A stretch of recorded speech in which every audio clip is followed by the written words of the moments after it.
Elon Musk's new dystopian city and some of the pushback that he's getting from the internet and wanting to build a city, a Tesla city in Texas. Okay, so here's some of the pushback around this city that he's looking to build. Okay, so I saw this. So this is from Breaking Points' breakdown of this. This tweet the other day about Elon Musk reportedly building a town in Texas for his employees to work and live in. And I saw up here that they were like, oh my gosh, the history of company towns. And I was like, oh no, we're back on this. Now, this is the other take, the take that I think is more honest because it's based on history. You know, the old adage that past behavior is the best predictor of future behavior. I've never heard of company towns. So maybe this is something that I need to get educated on. Maybe I don't know what I'm talking about. Best predictor of future behavior. So company towns were popular in the US from the 1880s to the 1930s. Okay. A company would own all the buildings and businesses in that town. And these companies tried to build a utopian worker society. Coincidence? Okay. I think not. This is the exact pitch that Elon Musk is making. Tell me why it's bad. I want to know why that's bad. Mm-hmm. Utopia. And what does history tell us about such utopias?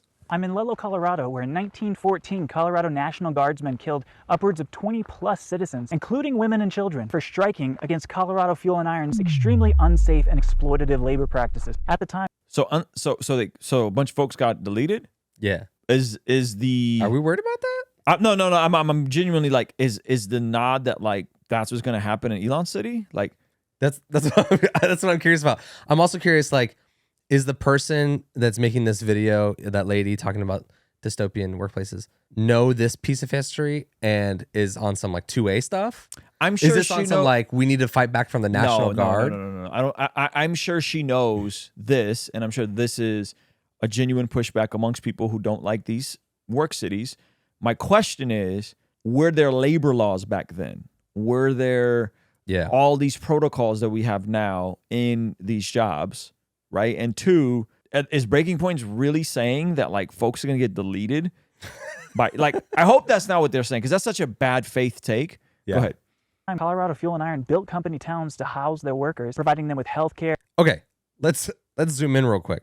I don't know if this qualifies as a company town. A company is that what Elon's town's going to look like? This is maybe a company campground.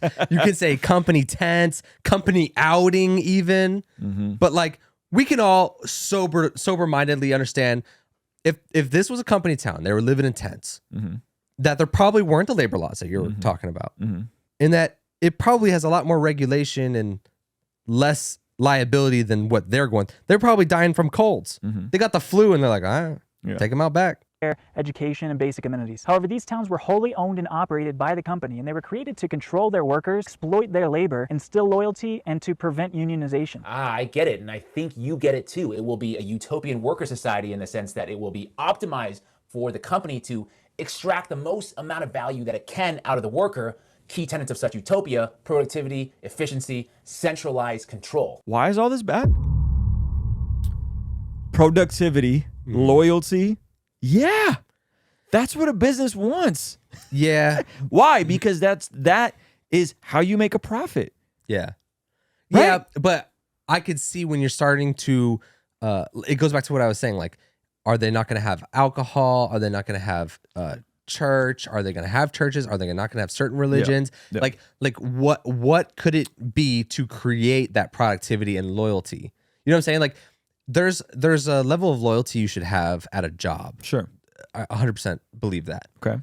There's also a level of autonomy that you should have separate from the job. Absolutely. In case it goes south. Absolutely. Something happens, massive life change. Yes. And you're like, oh, I don't have to pack up my wagon and horse and carriage and roll out of town. So I think that's the point of loyalty, that it's a little what are we talking about here? That could be unhelpful. Yeah. Okay.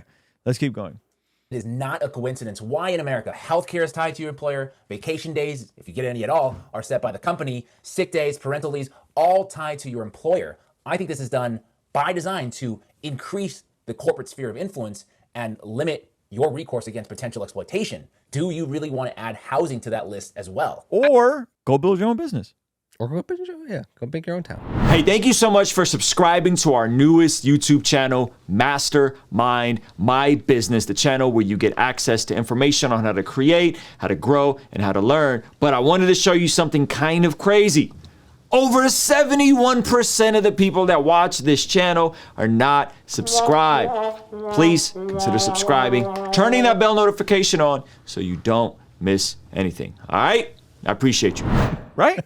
Go build your own business, go build your own town. Yeah. Or go work at a smaller company. Yeah. Right? We're doing this in real time. We're doing this right now in real time. Yeah. Hey, 3 channels, 2 videos on every channel, 7 days a week. We can get done in 4 days. Sweet. We take Fridays off. We can take a half day on Fridays. The goal is a 4-day work week. Yep. And it's approximately, we're doing approximately 30 to 32 hours of work, of actual work. Right? Yeah. That's the bar. That's the standard. Can we figure it out? Can we not figure it out? Of course we want efficiency. Yeah. Right? Of course we want to be productive. Yeah. And then you reward with efficiency by those bonuses, 4-day work week, whatever it is. Right. I'm perplexed. Let's play this video. I took a job that was ran by a billionaire, and how the housing was set up is that you could either live in the housing or you could find your own like apartment or house. And these homes were nice. They were mini mansions, okay? They were really nice. But it was terrifying because that job was so abusive. But I didn't want to leave because that meant I did not have housing. This is serfdom, no? I mean, I So again, I know, I'm the entrepreneur guy. Yeah. What does that word mean? How are they abusive? Serfdom or abusive, yeah. What does that mean? Yeah. What does that mean? They because they said this is the deliverables. You either do this or you don't work here. Yeah. Like, is that abusive? I think you might be sleeping a little bit on how bad corporate workplaces You can might be get. right. Because Help me understand. the variable you may be missing. Neither of us have worked for corporate workplaces. I have friends that have worked for corporate Okay. workplaces, and Okay. like this is how it works. Fair. This is how it can get bad. Okay. Is that the person at the top isn't bad? The person that reports to them isn't Middle bad. management. It's the middleman. It's the person that's like the boss doesn't ever do any like snarky Okay. behavior, Okay. treating people poorly, Okay. but takes all the praise for what the team actually does. Then he goes back to the team and says, "No, this is not happening." Yeah. That like it's like You ever seen the How Money Works video about middle management? no, I And how the haven't. people that get promoted to middle management are the most incompetent people. But it's just cheaper to just put them in middle management because they actually, it's like The Office, Yeah. right? It's Like he's like the most incompetent one Yeah. there. And so instead of getting rid of him, it's cheaper just to put him in a leadership position. Yeah. And so that's how the big corporate view can get. So it's not that like Elon is abusive or even the bosses to below Elon are abusive. It's just that like when you get in your room of 15 coworkers, your segment of Tesla, let's just use Tesla as an example. Sure. That the person that runs that room Is a jerk. Is a jerk. Got it. It's not like abusive, but it's like, yeah, he's a total jerk. It's like a bad workplace. He's like, imagine if you walked in here every day and you're like, it's the little Zach, no light in here. Put up your window. Chris, stop talking. We have stuff to edit, dude. We have so much to put out. Snapping your fingers at Chris people. is like, hey man, I gotta there's some really important family event I want to get to. Can I leave 30 minutes early? Nah, bro, we can't. Like that 30 minutes is really important. Yeah. Can I come in early? No, because that throws off our whole vibe.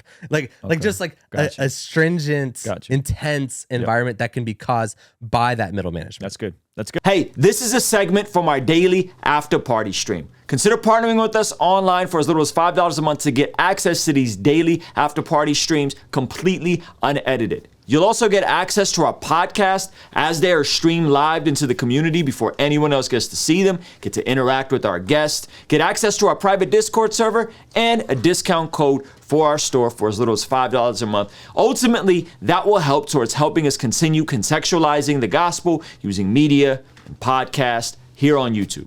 All right, I'll see you over there. Peace.